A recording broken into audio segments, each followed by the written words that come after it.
اعوذ باللہ من الشیطان الرجیم بسم اللہ الرحمن الرحیم قد افلح المؤمنون الذین هم فی صلاتهم خاشعون۔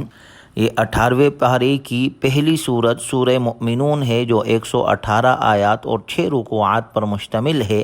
اس سورت کی ابتدائی آیات میں مؤمنوں کی صفات بیان کی گئی ہے، اس وجہ سے اس سورت کا نام سورہ مؤمنون رکھ دیا گیا۔ اس سورت کے شروع میں اللہ تعالیٰ نے وہ بنیادی صفات ذکر فرمائی ہے جو مسلمان میں پائی جانی چاہیے۔ مسند احمد کی روایت ہے، حضرت عمر رضی اللہ تعالیٰ عنہ فرماتے ہیں، آپ علیہ الصلاۃ والسلام نے ارشاد فرمایا کہ اس سورت کی پہلی 10 آیتوں میں جو باتیں ذکر کی گئی ہے، اگر کوئی شخص وہ ساری باتیں اپنے اندر پیدا کر لے تو وہ سیدھا جنت میں جائے گا۔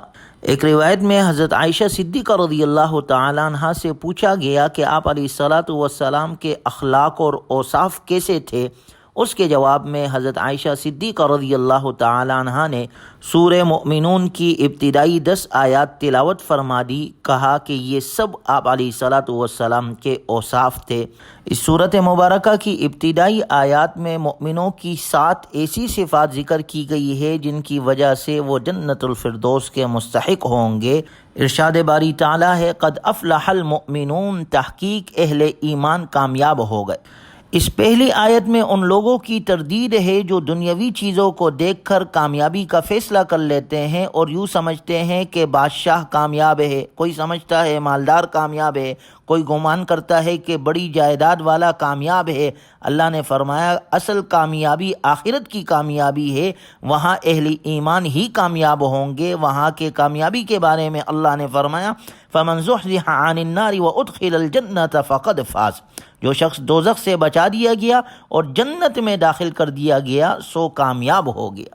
اس کے بعد اہل ایمان کے اوصاف بیان فرمائے گئے، ان میں سے پہلا وصف یہ بیان فرمایا الذین هم فی صلاتهم خاشعون، جو اپنے نمازوں میں خشوع کرنے والے ہیں، یعنی جو اپنے نماز میں اللہ کے سامنے عاجزی اور خوف کے ساتھ کھڑے ہوتے ہیں اور نماز کی قبولیت کی فکر کرتے ہیں اور ادھر ادھر دھیان نہیں کرتے بلکہ ظاہراً اور باطناً نماز کی طرف ہی متوجہ رہتے ہیں۔ اہل ایمان کا دوسرا وصف والذین هم عن اللغو معرضون، جو لوگ لغو باتوں سے اعراض کرنے والے ہیں۔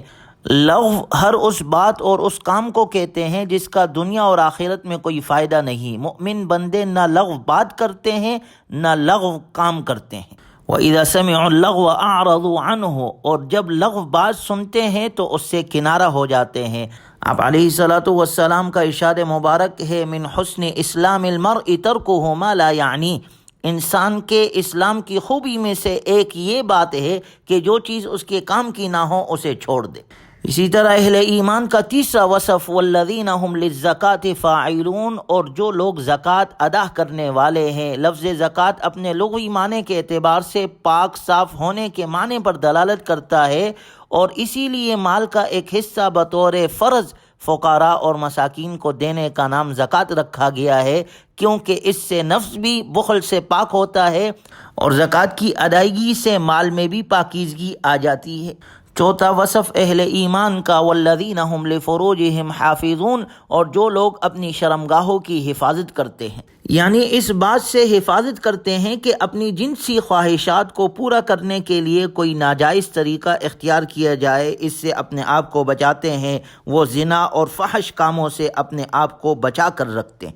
اہل ایمان کا پانچواں اور چھٹا وصف والذین هم لاماناتہم وعہدہم راعون، اور وہ جو اپنی امانتوں اور اپنے عہد کا پاس رکھنے والے ہیں، یعنی امانتوں کی حفاظت کرتے ہیں اور وعدے پورے کرتے ہیں۔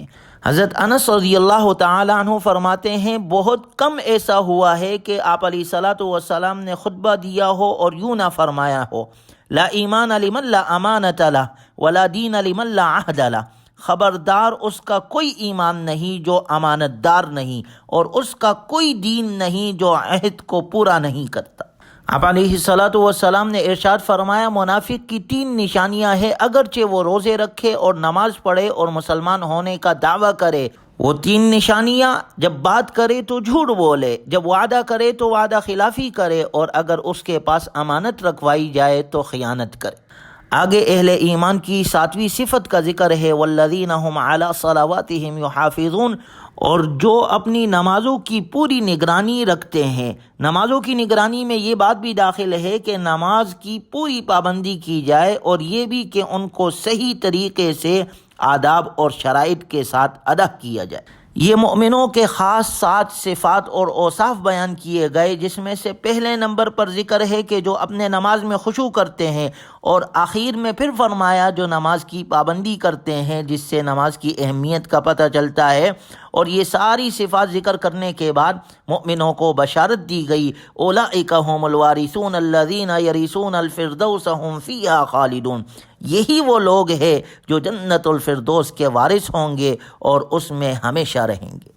آپ علیہ الصلاۃ والسلام نے ارشاد فرمایا کہ جب تم اللہ سے سوال کرو تو فردوس کا سوال کرو، کیونکہ وہ جنت کا سب سے اچھا اور سب سے بلند مقام ہے، اور اس کے اوپر رحمان کا عرش ہے، اور اسی سے جنت کی چاروں نہریں پھوٹتی ہے۔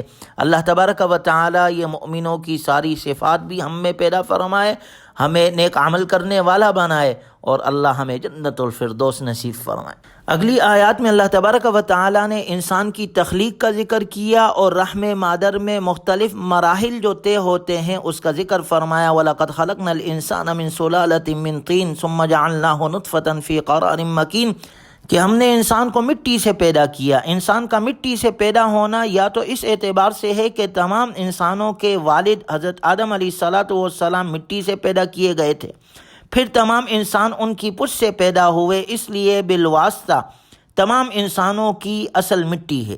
یا پھر اس کا یہ بھی مقصد ہو سکتا ہے کہ انسان کی تخلیق منی کے قطرے سے ہوتی ہے، اور وہ غذا اس سے پیدا ہوتی ہے جس کے اگنے اور بننے میں مٹی کا دخل واضح ہے۔ ثم جعلناہ نطفۃ فی قرار مکین، پھر ہم نے اسے ٹھہرنے کی جگہ میں نطفے کی صورت میں رکھا۔ ثم خلقنا النطفۃ علقہ، پھر ہم نے اس نطفے کو خون کا لوتھڑا بنایا۔ فخلقنا العلقۃ مضغہ، پھر ہم نے اس لوتھڑے کو بوٹی بنایا۔ فخلقنا المضغۃ عظاما، پھر ہم نے اس بوٹی کو ہڈی بنایا۔ فکسونا العظام لحما، پھر ہم نے ان ہڈیوں کو گوشت پہنا دیا۔ ثم انشأناہ خلقا آخر فتبارک اللہ احسن الخالقین، پھر اسے ایسی اٹھان دی کہ وہ دوسری ہی مخلوق بن کر کھڑا ہو گیا۔ غرض بڑی شان ہے اللہ کی جو سارے کاریگروں سے بڑھ کر کاریگر ہے، یعنی اللہ کی تخلیق کی کیا شان ہے۔ غور کیا جائے تو اللہ کے کلام نے رحم مادر میں انسانی وجود کے مراحل آج سے کئی سو سال پہلے بیان کر دیے، جبکہ عرب و عجم کے حکماء میں سے بھی کوئی ان مراحل کے بارے میں لب کشائی کی جرت نہیں کر پاتا تھا۔ آج کی جدید سائنس اور میڈیکل تحقیق بھی ان مراحل کی تصدیق کرتی ہے۔ یعنی اللہ کی تخلیق دیکھے کہ انسان کو ایک نطفے سے، پھر اس نطفے کو جمع ہوا خون، پھر اس کو گوشت بنانا، پھر ہڈی بنانا، پھر ہڈی پر گوشت چڑھانا، پھر اس کو انسان کی شکل دینا، اور پھر یہ انسان دنیا میں آتا ہے۔ اور پھر اللہ نے فرمایا کہ یہاں پر کوئی زندگی گزارتا ہے، کوئی بچپن میں چلا جاتا ہے، کوئی جوانی میں، کوئی بڑھاپے میں۔ یہ ساری تخلیق ہونے کے بعد، دنیا میں آنے کے بعد اللہ نے فرمایا ثم انکم بعد ذلک لمیتون، پھر بلا شبہ اس کے بعد تم ضرور ہی مر جانے والے ہو۔ ثم انکم یوم القیامۃ تبعثون، پھر بلا شبہ تم قیامت کے دن اٹھائے جاؤ گے۔ اس کے بعد اللہ تبارک و تعالی نے 3 قسم کے تکوینی دلائل بیان فرمائے ہیں۔ وَلَقَدْ خَلَقْنَا فَوْقَكُمْ سَبْعَ طَرَائِقَ وَمَا كُنَّا عَنِ الْخَلْقِ غَافِلِينَ، اور ہم نے تمہارے اوپر 7 تہ بر تہ راستے پیدا کیے ہیں، اور ہم مخلوق سے غافل نہیں ہیں۔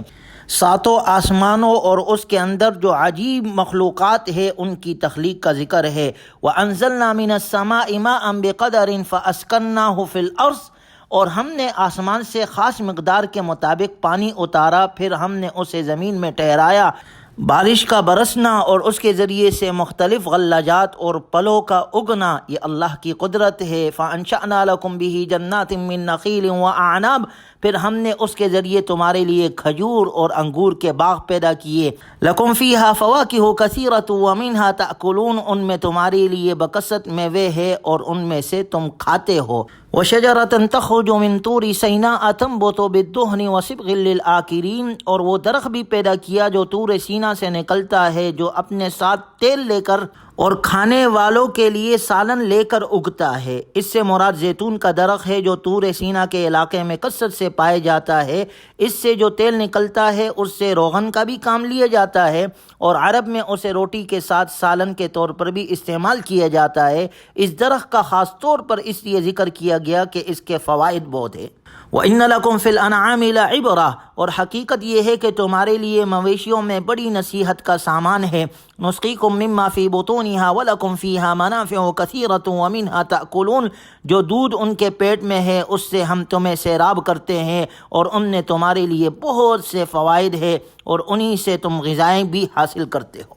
اس کے بعد اللہ تبارک و تعالیٰ نے حضرت نوح علیہ السلام کا ذکر کیا، وَلَقَدْ أَرْسَلْنَا نُوحًا إِلَىٰ قَوْمِهِ فَقَالَ يَا قَوْمِ اعْبُدُوا اللَّهَ مَا لَكُم مِّنْ إِلَٰهٍ غَيْرُهُ، کہ انہوں نے اپنے قوم سے کہا کہ تمہارے لیے اللہ کے علاوہ کوئی معبود نہیں، اور سب سے زیادہ یہ اپنے قوم کو دعوت دینے والے 950 سال تک اللہ کی توحید کی دعوت دیتے رہے، اور ہر نبی نے یہی دعوت دی، لیکن جب ان کی قوم نہیں مانی تو طوفان نوح کی نظر ہو گئی، اور جو لوگ ایمان لائے تھے وہ کشتی میں سوار ہو کر اللہ نے ان کو بچا دیا۔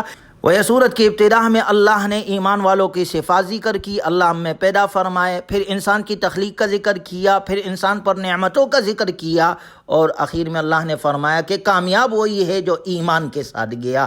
اللہ تعالی ہمیں ایمان والی زندگی اور ایمان والی موت عطا فرمائے، اور قرآنی تعلیمات کے مطابق اپنی بقیہ زندگی گزارنے کی اللہ ہم سب کو توفیق عطا فرمائے۔ وآخر دعوانا الحمد للہ رب العالمین۔